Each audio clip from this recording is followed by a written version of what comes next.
Bismillahirrahmanirrahim. Assalamualaikum warahmatullahi wabarakatuh.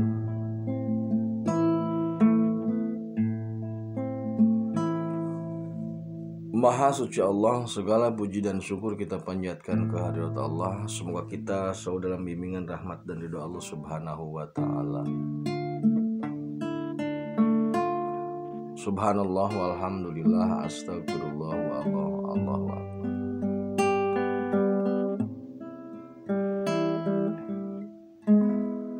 Kembali bersama saya dari tim Rajali Nusantara. Kita akan melanjutkan terkait hal-hal yang menyengsarakan ini. Jadi ketika Kanjeng Sunan Kali ditanya yang menyengsarakan apa, maka jawabannya anak yang durhaka. Ketika Kanjeng Syekh Abdul Qadir ditanya apa yang menyengsarakan, itu adalah ilmu yang tidak bermanfaat. Dan ketika Wali Hidir ditanya apa yang menyengsarakan, maka jawaban adalah harta yang tidak bermanfaat. Kita akan ke anak dulu. Anak bagi orang tua itu bisa menjadi beberapa kategori.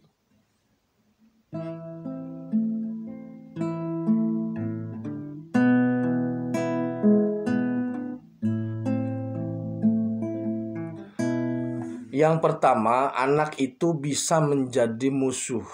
Jadi anak dan orang tua dan anak, atau anak bagi orang tua itu bisa menjadi musuh.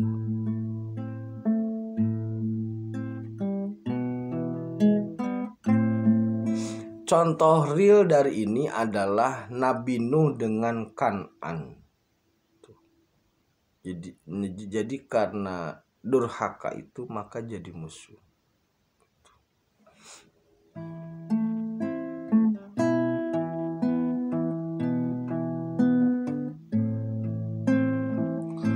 Makanya kami di tim Raja Wali melihat atau memaknai bahwa ku anfusakum wa ahlikum naro. Jagalah dirimu dan keluargamu dari api neraka. Itu di situ bagi seorang kepala rumah tangga lah, biar lebih mudah. Itu wa anfusakum itu bukan wa ahlikum itu.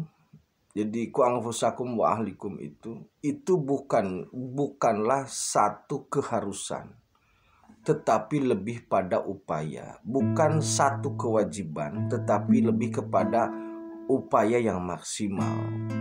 Kenapa demikian? Karena kalau wa ahlikum di sana dimaknai sebagai kewajiban, maka bagaimana nasib Nabi Nuh, konsekuensi nasib Nabi Nuh ketika menjaga memastikan keluarga itu selamat seperti apa? Nabi Nuh saja tidak bisa. Artinya apa? Kita menjaga diri, semoga ketika kita selamat, maka keluarga kita juga selamat. Dalam hal ini salah satunya adalah anak. Nah, bagaimana jika anak menjadi musuh? Ada kita itu anak yang menjadi musuh. Realnya itu Nabi Nuh dengan Kan'an.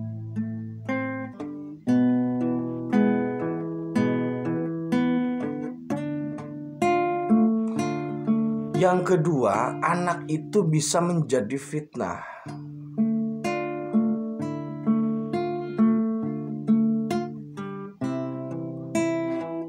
Jadi kita kembalikan dulu pada porsi dasarnya, bahwasannya setiap diri itu memang memiliki hak atau memiliki kemerdekaan, memiliki hak yang tidak ada siapapun bisa mengintervensi, termasuk orang tua kepada anaknya. Itu jadi karena anak itu adalah titipan, maka kita tidak ada hal-hal yang orang tua tidak bisa secara mutlak memiliki hak tersebut gitu loh. Nah, makanya posisi anak bisa sebagai musuh, bisa sebagai fitnah. Nah, Ketika Allah menyarankan atau Allah memerintahkan seseorang, katakanlah orang tua, untuk membina anaknya, maka hasil dari binaan itu, hasil dari didikan itu bukanlah tanggung jawab orang tua. Gitu loh. Karena apa? Karena anak tersebut memiliki hak hidup sendiri. Jadi di satu sisi ada upaya untuk mendidik, membina, tapi sisi lain hasil itu bukan tanggung jawab orang tua. Itu murni hak Allah gitu loh.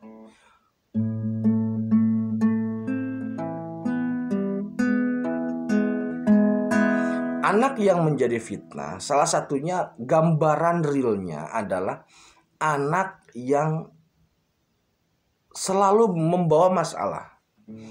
Jadi seperti umpamanya terlibat dengan kriminal, terlibat dengan masalah-masalah di lingkungan,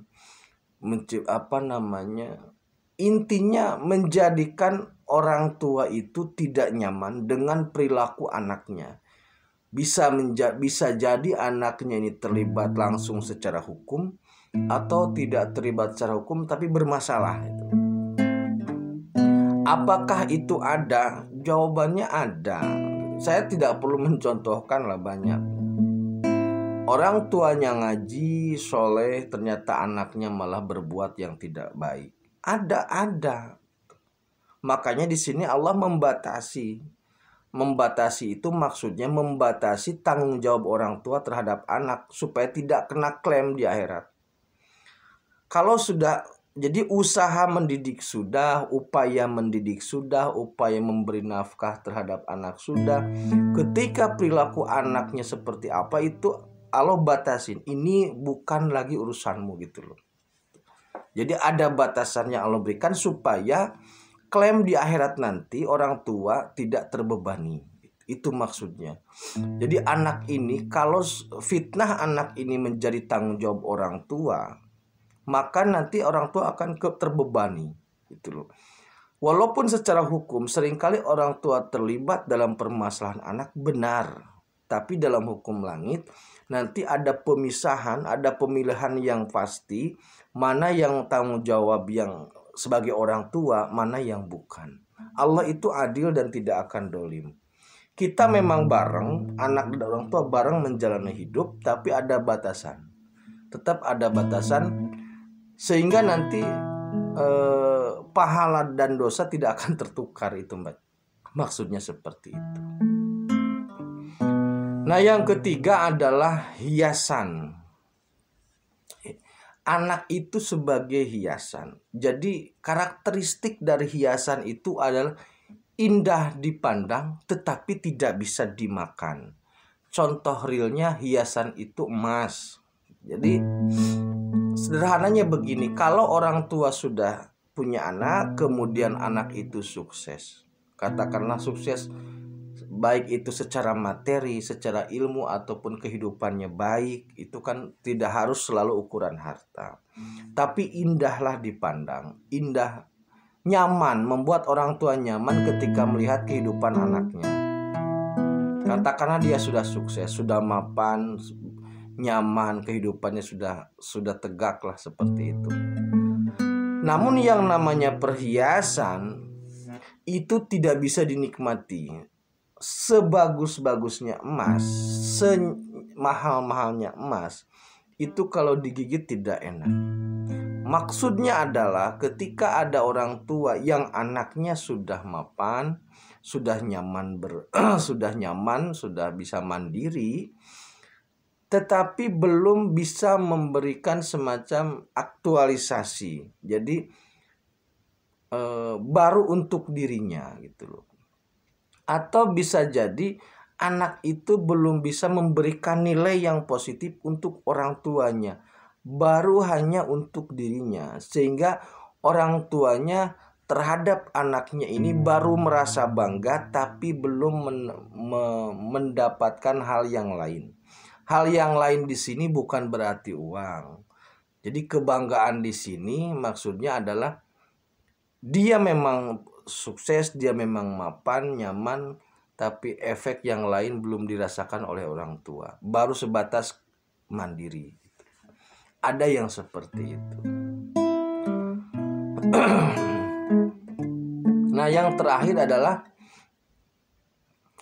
anak yang bisa menjadi nilai atau bisa menjadi poin, bisa menjadi penolong untuk orang tuanya. Anak yang bertakwa. Jadi ketika anak itu sudah bisa mandiri, sikap dan perilaku, pikir sikap perilakunya sudah selaras, kemudian dia bisa mandiri dalam hidupnya, dan kemudian dia pun bisa memberikan apresiasi terhadap orang tuanya. Jadi tidak hanya membanggakan dirinya, tapi juga bisa membanggakan orang tuanya. Jadi kalau kalau dalam doanya kan begini ya, Robbana hablana min azwajina wa dzurriyyatina qurrata a'yun waj'alna lil muttaqina imama. Nah, inilah anak yang sebenarnya dirindukan. Jadi qurrata a'yun itu yang sangat dirindukan. Dari mulai anak yang menjadi musuh, kemudian fitnah, kemudian perhiasan, maka yang paling kita harapkan adalah anak yang qurrata a'yun ini. Jadi anak yang qurrata a'yun ini itu bisa menjadi garansi atau setidaknya bisa membantu menyelamatkan orang tua di akhirat nanti. Gitu. Ini ukurannya bukan harta. Dari keempat unsur ini ukurannya bukan harta, ukurannya bukan ilmu ya. Dalam artian musuh bisa jadi dalam banyak kasus, fitnah bisa jadi dalam banyak kasus, kemudian hiasan bisa jadi dalam banyak kasus, dan yang pasti adalah anak yang qurrata a'yun itu adalah dalam koridor takwa. Bisa jadi dia secara ekonomi biasa, tetapi memberikan nilai yang lain kepada orang tua. Gitu. Jadi tidak hanya mandiri untuk dirinya, tetapi juga bisa menjadi kebanggaan orang tua, bisa menjadikan orang tua itu dalam posisi yang terhormat di hadapan Allah. Itu saudaraku. Karena sekarang banyak sekali ketika anak itu kaya menjadi hiasan atau menjadi dibanggakan, tetapi secara pribadi orang tua merasa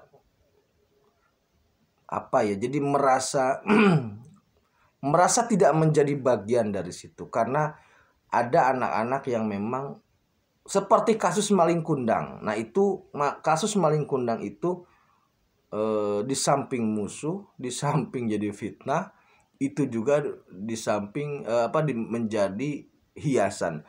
Kekayaan maling kundang membanggakan orang tuanya, tapi ternyata tidak menjadi bagian. Begitu saudaraku ya. Jadi Kanjeng Sunan Kali mengharapkan bahwasanya pembinaan terhadap generasi itu menjadi hal yang penting, karena anak yang tidak soleh atau durhaka itu akan menyengsarakan. Oleh karena itu saya menghimbau untuk diri saya sendiri juga saudaraku semua, mari kita bersama-sama untuk mempersiapkan generasi kita agar menjadi qurrata a'yun waj'alna lil muttaqina imama. Terima kasih, tetap tingkatkan iman dan amal soleh. Akhirul kalam, assalamualaikum warahmatullahi wabarakatuh.